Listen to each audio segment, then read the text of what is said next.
السلام عليكم، كي دايرين؟ بخير ورانيا، نتمنوا تكونوا بخير وعلى خير في احسن الاحوال. اليوم سيادنا جبنا لكم البديل ديال البطبوط.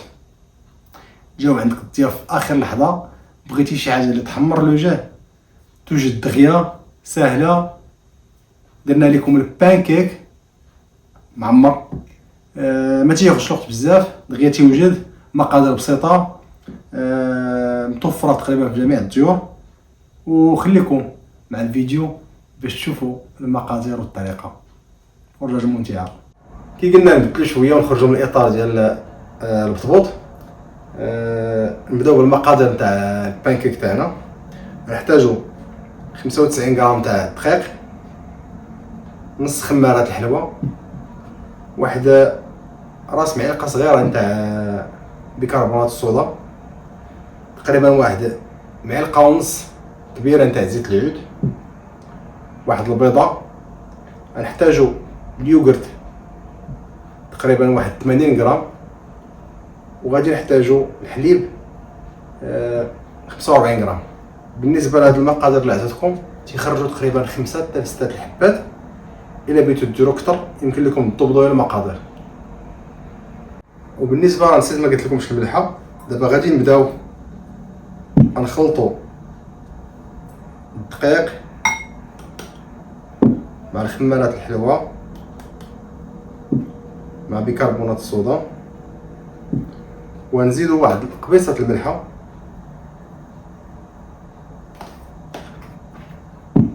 ونخلطوهم.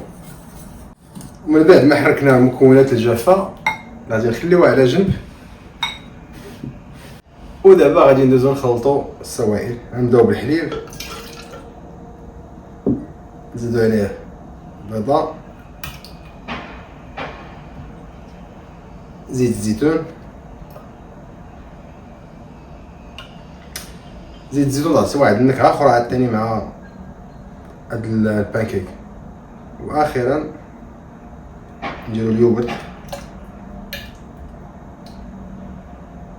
دابا غنطحنو هاد الشيء هذا مزيان كما كتشوفوا. دابا حنا طحنا المكونات ديالنا. دابا سيادنا غادي نبداو نخلطو بشوي بشوي. وكما قلنا بالنسبه لهاد الوصفه هذه، حتى الوليدات غادي تعجبهم تبارك الله. دابا الوليدات الصغار تيعجبهم البانكيك الكريب، يعني بتكون درتي واحد الحاجه اللي جديده وياكلها لك الوليدات حتى هما.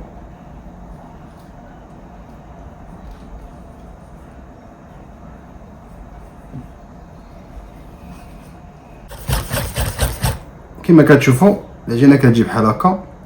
غادي نخلوها ترتاح تقريبا واحد 5 حتى 10 دقائق، ونبداو نطيبوا فيها ان شاء الله. يلا سيدنا نتوكلوا على الله ونبداو نطيبوا ونقولوا بسم الله. انا عندي هاد الزيت هادي، غادي نرش واحد الرشيشه هنايا. من بعد غنهز واحد شويه ونحطو في الوسط.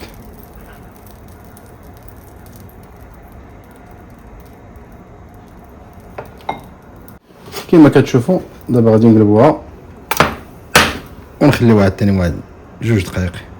شفتو كتا تنفخ تطلع الفوق. ودابا ها هي واجده، نحطوها ونبقاو غاديين تنساليو هاد الخليط اللي عندنا. ودابا اخوتي مع اخر وحده ونكونوا سالينا. كما كتشوفوا الخوت تبارك الله وصل النبي، ها هما البانكيك ديالنا خرج بحال البطبيطات بحال البطبوط.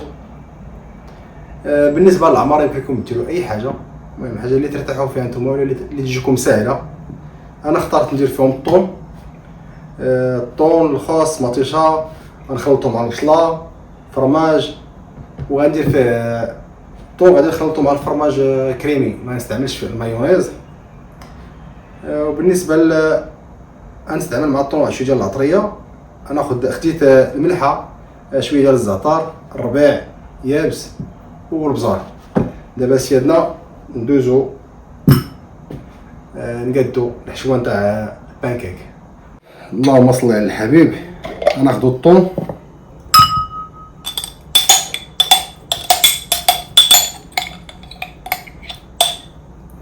غنمعسوه واحد شويه، هو الطونواج، غنزيدو عليه بصله، غنديرو القوام ديالنا، شويه زيت الزيتون، ونخلطو عاوتاني. ودابا غادي نزيدو الفرماج كريمي نتاعنا واحد المعلقه، تنشوفو كي بيجي واش خصنا نزيدو مازال ولا لا. وصفه سهله زوينه، تبدلو شويه، وحتى المذاق نتاع البانكيك تيجي زوين مع هاد الحشوه هادي، بيجي يا سلام. وكما كتشوفوا ها هي الوصفه نتاعتنا، ولا العماره هي واجده، كتجي بحال هكا. دابا غنبداو نعمرو البانكيك تاعنا. اللي بيرد البال في هذا الفيديو هذا راه زاد واحد العنصر اللي هو كورنيشون. شوفوكم واش مركزين معنا ولا لا. كما كتشوفوا دابا ناخذوا البانكيك نحلوها هكا من الوسط على هذا الشكل هذا، ونبداو نعمرو. وقبل ما نبداو العماره ديالتنا انا راه زدت الكورنيشون حتى هو تيعطي واحد المذاق زوين. ودابا نتوكلوا على الله، نقولوا بسم الله. غادي ناخذوا واحد طريفه الخص ونديروا ليه بحال هكا، غنحطو مطيشه، ونديروا شويه ديال لي كورنيشون،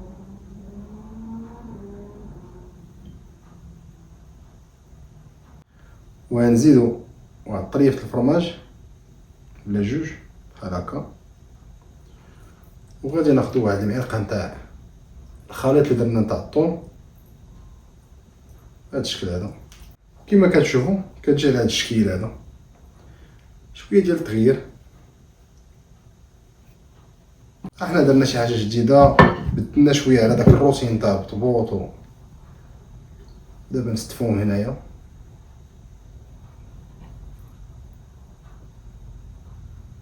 احنا سالينا البانكيك ديالنا المعمر.